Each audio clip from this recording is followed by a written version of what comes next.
Hey y'all, welcome back to my channel. My name is Sharia Maurice and I'm a homeschooling mama to 3 kiddos ages 3, 5, and 7.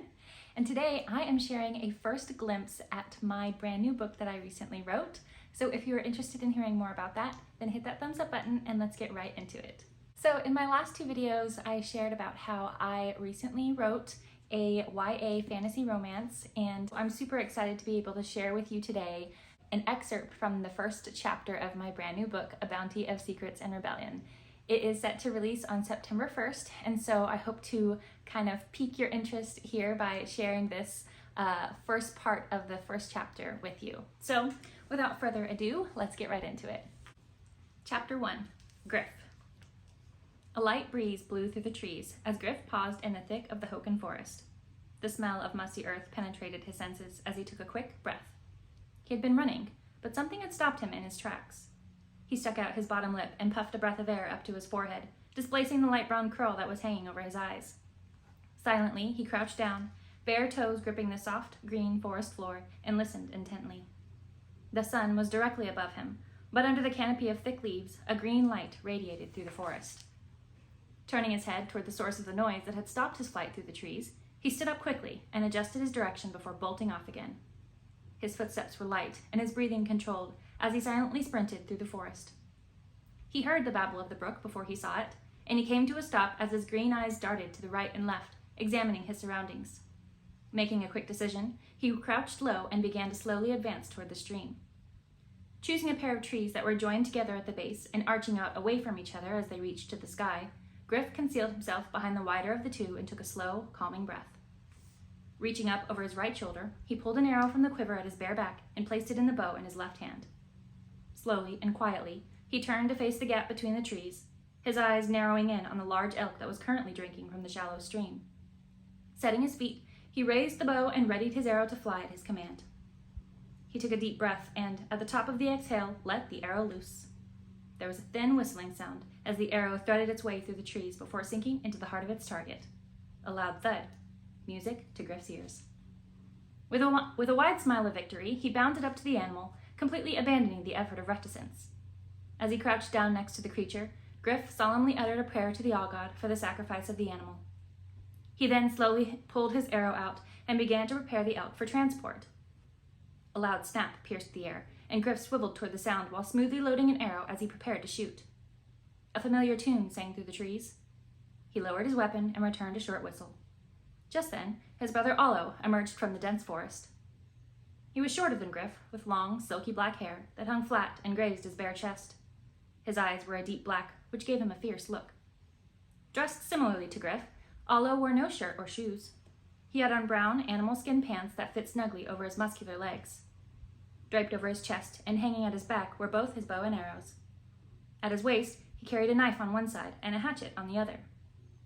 Allo paused a few paces away from Griff and straightened his back, putting his right hand over his heart and turning his eyes down. Griff responded in kind as they spoke the Hoken greeting, and then Allo said in his silky deep voice, "Chief wants to see you." Griff scanned the forest until he found that for which he was looking. "Whatever it is, I didn't do it." Allo rolled his eyes as he watched Griff. "That would be a first." Griff hoisted a sturdy log over to the animal. "Help me with this, would you?" "You took him down. You take him home," Allo replied coolly, crossing his arms. "You want to eat or not?" Griff grunted, placing the log next to the prone animal. "I've already eaten." "So have I, but I'm still hungry." "You're always hungry," Allo retorted with a sigh as he bent down to help tie the elk's limbs to the log. "I'm a growing boy." "Boy is right." "Have you forgotten that I'm a year older than you?" Griff snapped. At 18 years old, Griff was older than Allo by a year. He lifted one end of the log over his shoulder as Allo raised the other end. Together, they slowly made their way back to the village. "How could I? You remind me almost daily," Allo shot back. "That's because you seem to forget every day. And you seem to forget every day that I will be the next chief." Griff looked skyward. Contrary to tradition, the chief had chosen his second-born son to succeed him. Griff hadn't really cared for the position in the first place. He realized his propensity for getting into trouble on a regular basis made Allo the better pick. Plus, Griff was wild and free, and he preferred it that way. He wasn't jealous or angry about Allo being selected. In fact, he recognized his little brother's natural leadership tendencies and thought he'd make a great chief. What he didn't like was that Alo loved to lord it over him. He was about to put him in his place when a sweet, sing-song voice called out, "Are you two fighting again?" Griff stopped and turned toward the small, petite girl who was headed their way with a bright smile on her face.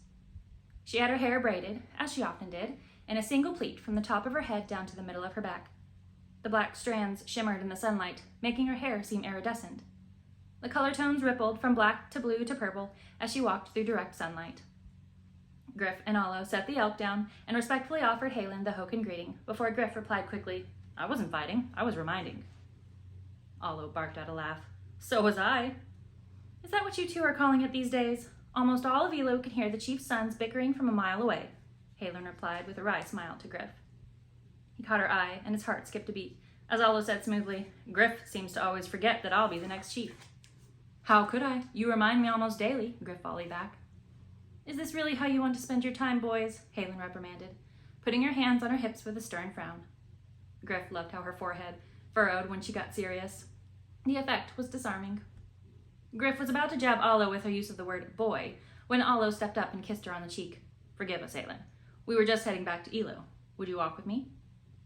Haelin looked directly at Griff, an apologetic look in her eye, before she glanced back to Alo and said, "I'd be happy to." Griff clenched his jaw as he hoisted the log back onto his shoulder and quietly led the way to Elu village. Alo carried his end of the log as he and Haelin followed along, sharing meaningless chatter behind him. All right, that was the first chapter, a very first look at my brand new book, A Bounty of Secrets and Rebellion. It releases on September 1st on Amazon, and it will be available for free if you have a Kindle Unlimited subscription. And if you want to get the rest of the first chapter, you can actually read that over on my blog. I will leave a link for that down in the description box for you as well, so you can get the full first chapter and kind of get an idea of what my book is about and if you like it and if you want to read it. So I hope that you enjoyed this video. If you did, please give it a thumbs up. Don't forget to subscribe and turn on the little bell icon so that you can be notified of all of my newest videos. And I will see you in the next one.